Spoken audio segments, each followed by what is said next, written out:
પોરબંદર સિવાય સૌરાષ્ટ્ર કચ્છના પણ કેટલાક વિસ્તારો એવા છે કે જ્યાં પણ પરિસ્થિતિ હજી બદથી બદતર છે. તેની વિશે પણ વાત કરીશું. હાલ એક રોકાઈશું વિરામ માટે.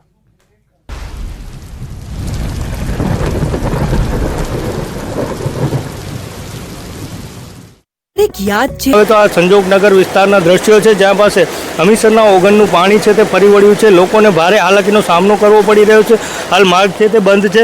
અહીં જે સ્થાનિકો છે તેઓ સાથે આપણે વાત કરવાનો પ્રયાસ કરીશું કે તેઓની શું પરિસ્થિતિ છે. હમણાં ભારતનગરની બહુ પરિસ્થિતિ છે. હમણાં હમીરસર આખો અફલો થઈ ગયો છે. આ સંજોગનગરમાં ભારતનગરમાં પૂરો પાણી આવી ગયો છે. ઘરમાં પાણી આવી ગયો છે. એટલે નગરપાલિકાવાળા કોઈ કાઢવા નથી આવ્યા. પૂરી રાત અમે જાગ્યા છીએ. ઘરમાં પાણી આવી ગયો છે. સામાન તરાય છે સમજી. અને નગરપાલિકાવાળા કોઈ આવ્યા નથી, અહીંયા કાઢવા નથી આવ્યા, કાંઈ પૂછા કરવા નથી આવ્યા કે પાણી આવ્યો નથી આવ્યો. આમ આખી રાત જાગ્યા છીએ અમે, આખી રાત. એક બાજુ હમીરસર ઓગણવાની ખુશી ભુજવાસીઓમાં છે તો બીજી બાજુ સંજોગનગર અને ભારતનગર વિસ્તારમાં છે તે હમીરસરના ઓગણના પાણી છે તે ફરી વળ્યા છે. હાલ આપણે એક ઘરના દ્રશ્યો હું દેખાડવા માંગીશ કે આ ભુજ શહેરના જે ભારતનગર વિસ્તારનું આ ઘર છે અને ઘરની અંદર પાણી છે તે ભરાઈ ગયા છે. જે રીતે આપ દ્રશ્યોમાં જોઈ રહ્યા છો કે સમગ્ર ઘર વખરી છે તે લોકોએ જે ઉપરના વિસ્તારમાં રાખી દીધી છે કારણ કે મોટું નુકસાન અહીં અને આપ દ્રશ્યોમાં જે રીતે દેખાઈ રહ્યું છે કે સમગ્ર ઘર છે તેનામાં બેટમાં ફેરવાઈ ગયું હોય તેમ પાણી જ્યાં જુઓ ત્યાં જોવા મળી રહ્યું છે. સમગ્ર ઘરની અંદર પાણી ભરાતા લોકોને ભારે નુકસાન થયું છે અને જે રીતે આપ દ્રશ્યોમાં જોઈ રહ્યા છો કે તમામ જે ઘર વખરીની ચીજો છે તે પણ પાણીમાં ખરાબ થવાના કારણે લોકો છે તેઓ ઉપર રાખી રહ્યા છે. બીજી બાજુ જો વાત કરીએ તો લોકોને ખાવા પીવામાં પણ હા જે રીતે આપ દ્રશ્યોમાં જોઈ રહ્યા છો પરિસ્થિતિ છે તેમાં મુશ્કેલીનો સામનો કરવો પડે છે. સમગ્ર ઘરમાં જ્યાં નજર કરો ત્યાં પાણી જ પાણી જોવા.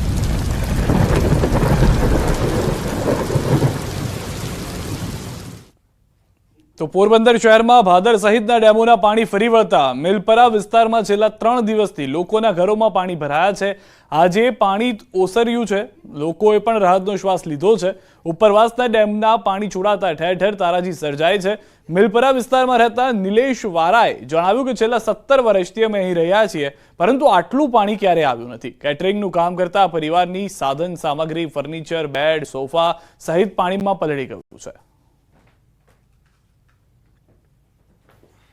3 દિવસથી પાણી ઘરમાં આવ્યું છે પણ 4-5 ફૂટ ઊંચાઈ હાઈટમાં પાણી આવ્યું છે. રૂમમાં સામાન ઘણો ભીનો થઈ ગયો કે ફર્નિચરનો સામાન, કેટરનો સામાન ઘણો બધો ભીનો થયો છે અને 4 ફૂટ તો પાણી છે જ. અત્યારના 3 દિવસથી પાણી એમને હતું. અત્યારે જરાક રૂમની બહાર નીકળ્યું પાણી. કચ્છના માંડવીમાં વરસાદનો કહેર જોવા મળી રહ્યો છે. માંડવીના જયનગર વિસ્તારમાં પહોંચ્યું છે ન્યૂઝ 18 ગુજરાતી. ગ્રાઉન્ડ ઝીરો પર ન્યૂઝ 18 ગુજરાતીના જાબાજ રિપોર્ટર ઉપસ્થિત છે. જોઈ લો માંડવીનો આંખો દેખ્યો અહેવાલ. માંડવીના જયનગરના મકાનો પાણીમાં ડૂબ્યા છે. લોકોની ઘર વખરીને પણ પહોંચ્યું છે નુકસાન. ઘરમાં રહેલી તમામ સામગ્રી પાણીમાં ગરકાવ છે. રાજ્યભરમાં અવિરત વરસાદ પડી રહ્યો છે અને વરસાદી કહેર જે છે તે અલગ અલગ જિલ્લાઓમાં જોવા મળી રહ્યો છે. ન્યૂઝ 18 ગુજરાતીની ટીમ સતત ગ્રાઉન્ડ ઝીરો પર કચ્છમાં છે અને કચ્છના માંડવીના જયનગરનું આ દ્રશ્ય છે. આપ જે આ દ્રશ્ય જોઈ શકો છો કે શાંતિલાલ મોતીવરસ એમનું આ મકાન છે અને 3 દિવસથી આ કુદરતનો પ્રકોપ જે છે તેઓ સહન કરી રહ્યા છે. કુદરત સામે માંડવીના તમામ રહીશો જે છે કે જે આ નીચાણવાળા વિસ્તારોમાં રહે છે અને તમામ લોકો લાચાર છે કારણ કે આ સ્થિતિ જે છે તેમના ઘરની છે. ઘરમાં હજુ પણ પાણી છે. 3 દિવસથી આ ઘરમાં આ પાણી ભરાયા છે અને પહેલાં એટલે આ જે નિશાન દેખાઈ રહ્યું છે આ લેવલ સુધી પાણી ભરાઈ ગયા હતા. ધીરે વરસાદે વિરામ લીધો છે અને ધીરે ધીરે પાણી ઓસરી રહ્યા છે પરંતુ હજી ઘરોમાં પાણી છે અને તેમની ઘરની ઘર વખરી જે છે તે તમામ ઘર વખરી પલળી ગઈ છે. સેટી હોય, પલંગ હોય કે તિજોરી હોય, તમામ બાળકોના જે ચોપડા હોય તે તમામ વસ્તુઓ જે છે તે પલળી ગઈ છે. બીજું દ્રશ્ય જે છે આ કિચનનું દ્રશ્ય છે.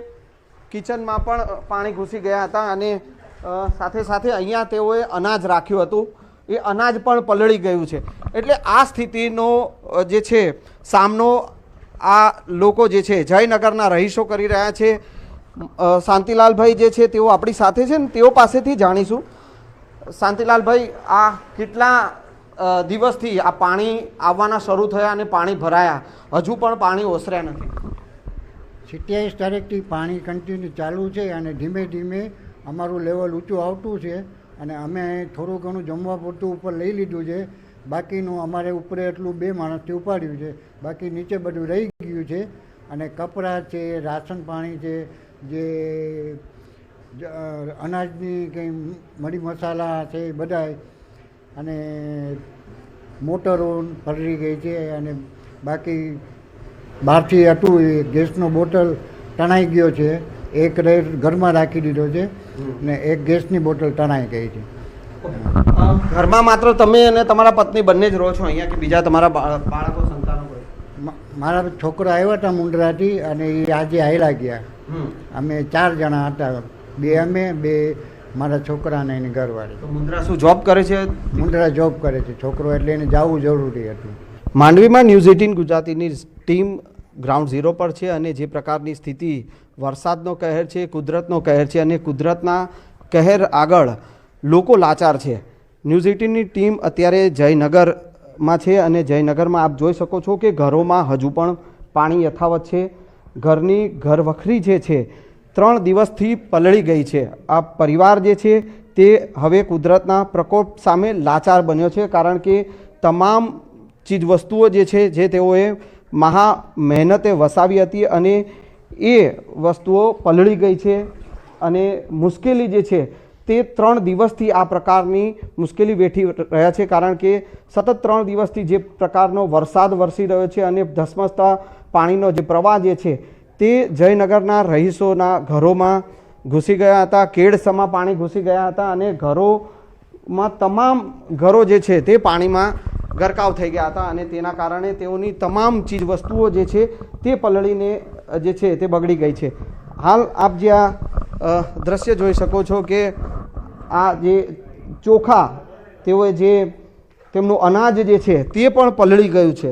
એટલે કહી શકાય કે આ પ્રકારની સ્થિતિ તમામ રહીશોના ઘરોમાં જોવા મળી રહી છે. અને આ કસ્તા પરિવાર જે છે, જયાબેન કસ્તા, તેઓ છે, તેમનો દીકરો, 2 દીકરા જે છે તેઓ તેમની સાથે રહે છે. અને જ્યારે પાણી આવ્યું 3 દિવસ પહેલાં વરસાદી પાણી ભરાયા ત્યારે તેઓ બીજા બાજુમાં રહેતા જે પરિવાર છે ત્યાં આશરો લેવાની ફરજ તેઓએ પડી. અને હાલ તેઓ જ્યારે ઘરે આવ્યા છે ત્યારે તેમના ઘરમાં તમામ ચીજ વસ્તુઓ પલળી ગઈ છે, તેમની ઘરની ઘરવખરી પલળી ગઈ છે. જયાબેન છે તેઓ આપણી સાથે. જયાબેન, કેવી સ્થિતિ 3 દિવસ પહેલાં હતી અને અત્યારે પણ આ જ સ્થિતિમાં તમે લોકો જીવી રહ્યા છો?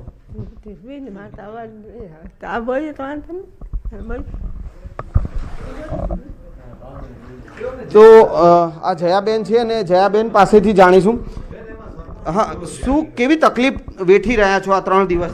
ઠંડી છે તો પાણીમાં છે તો કાલે અમે બાજુવાળાને ઘરે હારી ગયા. સુવાની સગવડ નહોતી તો બાજુવાળા બોલાવવા આવ્યા કે તમે અહીંયા હારી આવો. તમે કાલથી શું હારી ગયા હતા તો અહીંયા 3-4 દિવસ અહીંયા જ છે અમે. બસ પાણી ક્યારે આવી ગયું હતું અને ઘરમાં પાણી પરમ દિવસથી ચાલુ થઈ ગયું. બહુ જ આખી રાત 2-3 દિવસ જાગ્યા છે. પરમ દિવસે ફૂલ પાણી થોડું હતું, પછી બહુ ફૂલ આવી ગયું પાણી.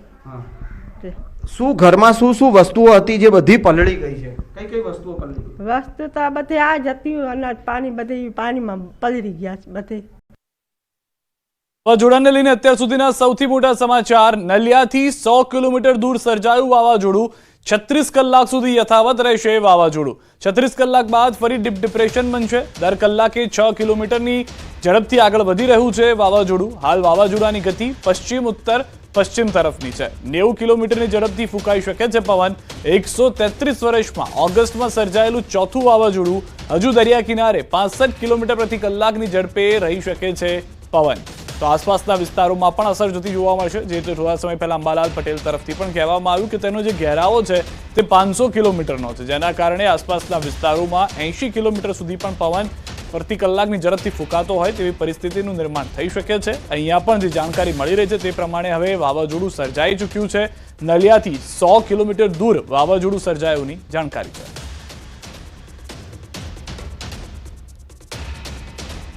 સમાચારોમાં અત્યારે બસ આટલું જ. આપ જોતા રહો ગુજરાતની number 1 news channel news 18 Gujarati.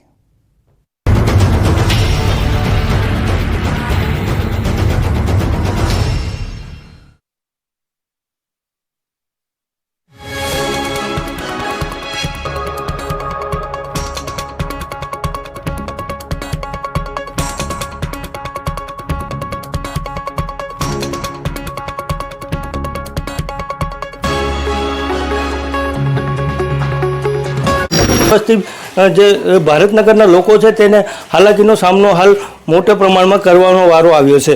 Mehul Solanki, news 18 Gujarati, Kutch. ભરૂચના જંબુસરના મંગળાંદ ગામમાં 10 વસ્તા પાણીમાંથી ભેંસોને બચાવાઈ. ખેતરમાં ચરતા પશુઓને બચાવવા પશુપાલકો જીવના જોખમે ઉતર્યા.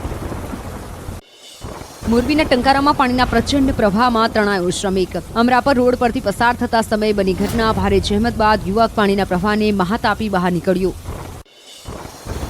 ડભોઈમાં માછીમારી